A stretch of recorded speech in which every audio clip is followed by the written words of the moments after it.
So in addition to being responsible for partnerships and biz dev at Signifyd, I'm also a self-proclaimed payment security geek. So it's very rare I can ever get a bunch of people in a room and actually talk about payment security, which is kind of cool. And I do realize that if I could time travel back in time and talk to the 10-year-old Sky and figure out, let him know how things would be when he grew up, and I said, you're going to be super excited to stand in front of a bunch of people and talk about payment security, he'd probably really question where exactly things went wrong in our lives when we were being an astronaut or something.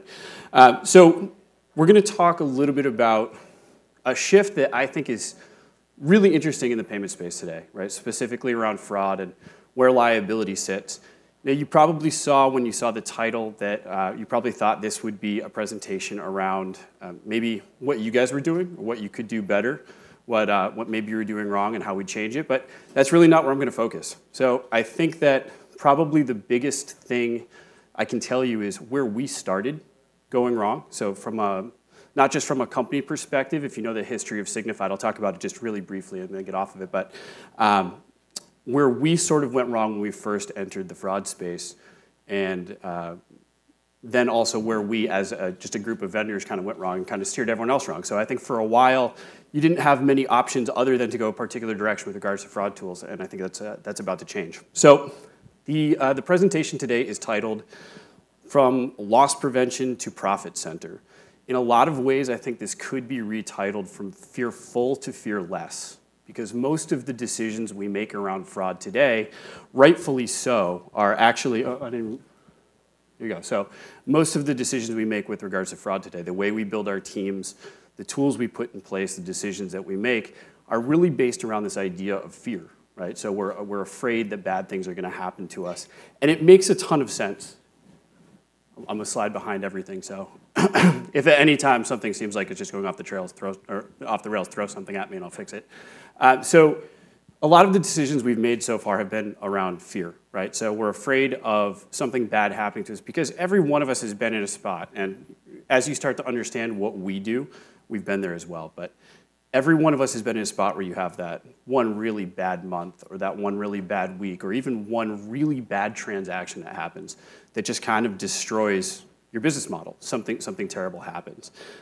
So we build all of these processes around, just like this situation here. If you've ever been in the kitchen and seen this, is probably a pretty bad day.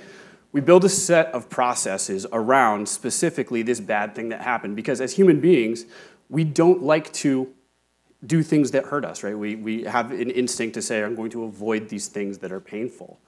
So we put a bunch of rules in place, like things like, don't touch burning pans, or don't pet a snarling dog, or in my case, don't date girls named Tiffany, right? Things like that. So we put these rules in place that are going to hurt us before, but rules by definition are, they're reactive, right? So they're reactive and they're static. So we put these things in place to solve a very acute problem. I can't tell you, we actually have a couple of merchants out there for us who say, I won't ship red couches to Delaware. Very, very specific rule, right? But sort of the nature of fraud rules that get put in place, you don't know. Sure, they're effective, right? So they stop whatever fraud happens immediately. And for a while, you have no bad transactions like that. And the only way you'll know if that problem has passed is if you take away that rule. And if you take away that rule, the thing is, you open yourself back up to there being a problem with fraud again. So for the most part, we don't. Rule systems as we've built them today are reliant on a lot of babysitting. So we got to put these rules in place, we have to manage them, we have to watch them, we have to see what they're going to do. There's a tremendous amount of overhead associated with running these rules. And of course, there comes that time when we say, hey, I didn't want to ship red couches to Delaware, but now I realize I'd really like to ship those red couches to Delaware again, right? So we put ourselves in this cycle where we say, follow all of the rules that we put in place until I don't really want to follow the rules that are in place. And it doesn't work that well for a bunch of reasons. One being, rules aren't designed to do that. Two being, we're human beings. We like to avoid things that hurt. And three being, a lot of times the people that are responsible for putting the rules in place, 6 months from now, they're probably not even around anymore, right? Or they're not paying attention to it, or they've moved on to another problem. So rules, by and large, end up doing a couple of really bad things. First, they're expensive. So the fraud tools that were put in place, and Signifyd was one of these when we started out. So our company started 2011 or so. We thought we could come out and make better decisions than some of the the rules engines that were on the market. So they're fairly expensive. And this is, it was great that Brian was on before. A lot of this data is from the CyberSource reports, a lot of it's from eMarketer. You guys have probably seen these numbers, but we spend about 1% of our revenues on countermeasures to stop bad things from happening. The bigger issue is those rules, they don't just stop the fraud, they stop a lot of other really good things too. So you guys have probably seen this. More good transactions are lost than fraud that we catch with those rules we put in place. That's a big problem. And what do we get as a reward for putting these things in place and stopping this fraud? We still get to pay for chargebacks, right? So you get another 0.9%, which is admittedly a decent number. We look at that and say, wow, after the 1% and the 3% that I've lost, I only have to pay another 0.9%. It's a very strange way to go about it, right? So a lot of times when I think about how we've approached fraud in the past, historically, what we've done with it, I think about situations a lot of us have been through. So has anyone here hired a contractor to work on their house? Yeah? You have? Great. So I know Mark has. Awesome. Bunch of people. Now, oh, this didn't advance. Again, I'm one slide back. So imagine this, right? So you hire a contractor. Contractor shows up to your house. Contractor says, I see you want to put an addition on your house.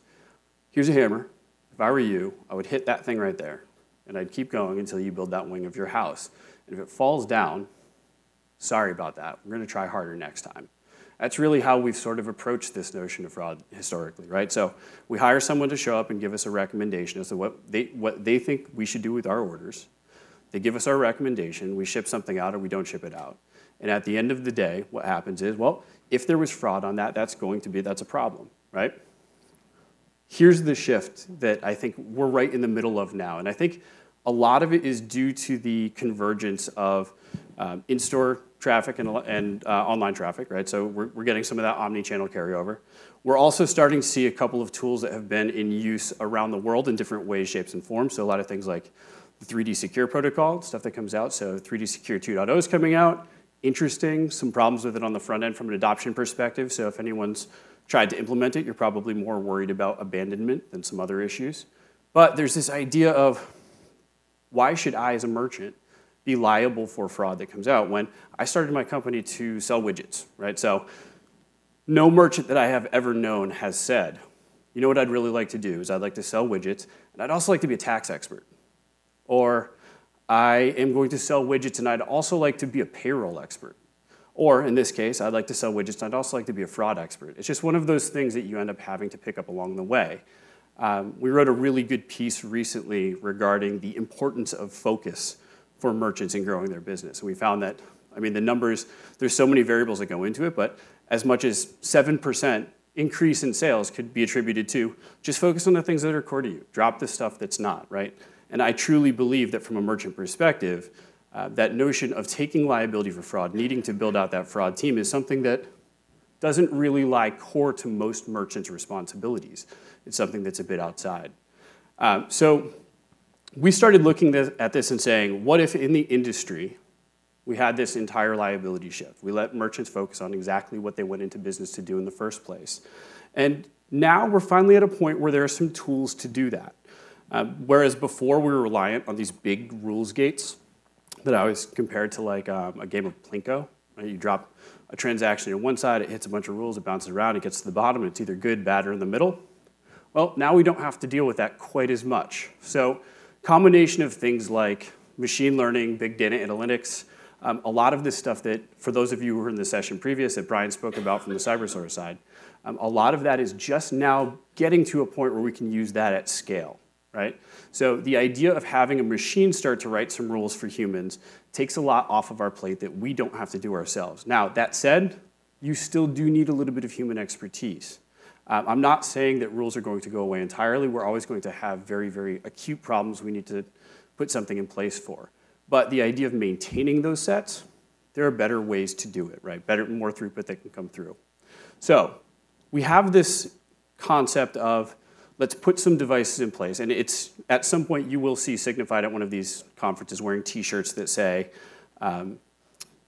machines are dumb, humans are slow, optimize accordingly. Right? That's kind of the way we've been approaching things so far. But I think that this is starting to get hold in kind of mainstream commerce. And what happens when you're able to take away this idea of liability and take some of the maintenance off of a merchant's plate is the fraud team, from beginning to end, their roles entirely change, right? So if you think about, let's start at the bottom of the stack and go from a fraud analyst who's looking at orders every day. Right now, fraud analysts come in and every given day they may have 40, 50, 60, 100, 150 orders they have to get through. At that scale, man, it's impossible, right? You've got 30 seconds to fly through an order. All you're worried about is the speed with which you can get through your queue in order to clear out anything you had on your plate for a day, right? If you take away the liability issue for a lot of these orders, then what you're looking at, let's say everything that ships you know your company doesn't have liability for, and everything that gets thrown into your queue are things that a machine learning system, or I mean some other system, but with a shift, came in and said, these are the ones we think are really high risk. This is what you have to look at now. So instead of having those 50 orders to look at, you've got 5 or you've got 10. Instead of spending 30 seconds on it, you can spend 5 minutes. You can spend a little bit more time digging into it. And what you find is you're actually recovering a lot of orders that were those false positives, that were kind of those tweener orders, and you're recouping revenue rather than just flying through orders, right? So you're making dollars there. One step up, you take a look at the people who are responsible for their e-commerce business, period. They're setting the strategy, they're doing the planning for their team. Today, those people are focused quite a bit on how am I going to control the fraud in my environment, right? If you remove the liability, you end up in a situation where those people can say, well, let's see, I haven't been shipping to Asia because it's been really problematic for me. But now I don't have liability, I can do that. Or I'm not shipping anything that has a billing shipping mismatch or anything with a CVV, a missing CVV. I don't feel comfortable selling those. Well, now I can open this up a little bit. I can focus on driving new revenue, driving new markets, making more money for my organization rather than let me just cut off anything I can from a fraud loss perspective and I'll make the most money that way. And then at the C-suite, you go from being in a situation where you really have no control or visibility into what your fraud losses are going to be at any given time, right? You have no idea. You don't know if you're going to be targeted. You don't know if there's going to be a spike. You don't know what's going to happen from a seasonality perspective. But remove the liability and put in place a model that has, let's say for that exchange of liability, there's some type of flat rate. Now what you have is a dead, flat, predictable, budgetable cost of fraud from now forever. Right? Very, very easy way to look at your fraud costs and say, I can build teams around this that are completely predictable. Right? Much, much easier to focus on revenue growth, focus on exactly what you're going to spend, budget it out. C-suite loves it, the board loves it, everybody loves having that type of visibility. So, one quick look at what it looks like for a typical merchant. Now we're going to say this is a $20 million merchant, right? Today, 97.1% approval on transactions come through, sitting at right around 0.8% in chargebacks with about 1% spend in tools and salaries to maintain that. Now, I think most people in the room would look at this and say, it's pretty solid, right? That's not terrible, terrible activity. So if you do, oh, this is 10 million, not 20 million. So if you do $10 million in total orders, that means you're going to have a grand total at the end of the day of $9.53 million in revenue after you turned away 2.9%, you spent 0.8% on chargebacks and 1% on your salaries. Now let's look at what happens when you remove that whole liability concept, right? And you shift things around a little bit. So approvals go up, first off, because most of the time the organizations that you hire in order to do the fraud assessment, that is all they do. They have an entirely different appetite for risk. They have entirely different modeling. They didn't go into business to, say, sell widgets and then decide to do fraud analysis. And they're also not people doing fraud analysis who say, on the side, I want to sell widgets. This is all they do every day, right? So trusting someone whose their entire focus is lowering those chargebacks, accepting orders, usually able to accept more orders. And this is, by the way, based on a completely real case. So these are real numbers from a merchant, right? So your chargebacks go to zero because you have no liability for it. And you have a flat rate that you pay for that liability shift. In this case, that same $10 million, you end up recouping 9.9%, so 9.9 million of it. You're plus $370,000 when you end up looking at the approvals difference, the chargeback difference, the tool salaries difference, right? The only thing that changed here is a change in liability. Change in liability, get flat, predictable cost of fraud. I think this is one of the biggest things that we're going to see over the coming years, especially as, I mean, you guys are all aware, the shift towards EMV, the push towards online, the fraud there, and some of the tools that we're starting to put in place, I think we'll start seeing a shift off of merchant liability and onto more dedicated fraud teams. I'm going to stop there. Thank you, everyone. I appreciate it.